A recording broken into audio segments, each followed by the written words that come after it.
தமிழில் உங்களுடையது எங்களுடையது அப்படின்னு சொல்கிறத மை, மைனா, யோசா, யோரா அப்படின்னு சொல்கிறத நம்ம வந்து கன்ஃபியூஸ்டாக இருப்போம். இந்த வீடியோவை பொறுமையாக பாருங்கள், புரியும். மை அப்படின்னா என்னுடைய அப்படின்னு அர்த்தம். மைனா என்னுடையது அப்படின்னு அர்த்தம்.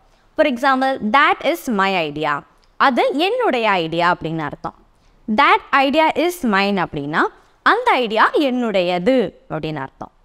யோர்னா உன்னுடைய, யோர்ஸ்னா உன்னுடையது அப்படின்னு அர்த்தம். For example, this is your schedule, இது உன்னுடைய ஸ்கெட்யூல் அப்படின்னு அர்த்தம்.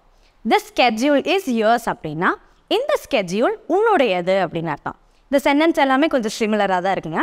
ஆனால் இந்த மைனும் யோர்ஸும் மட்டும் ஒரு சென்டென்ஸில் லாஸ்ட்டில் தான் வரும். ஞாபகம் வச்சுக்கோங்க, உங்களுக்கு வந்து ஈஸியாக இருக்கும். இப்போது அவர்ஸோட மீனிங் என்னென்னு பார்த்தீங்கன்னா எங்களுடையது, நம்முடையது அப்படின்னு அர்த்தம். ஸோ இதை வச்சு ஒரு சென்டென்ஸ் ஃப்ரேம் பண்ணி மறக்காமல் காமெண்ட் பாக்ஸில் ட்ராப் பண்ணிடுங்க. இந்த மாதிரி இன்ட்ரெஸ்டிங் வீடியோஸ்க்கு மறக்காம ஆங்கிலோஃபோன் பேஜை ஃபாலோ பண்ணுங்க. Anglophone, your phone is your English teacher.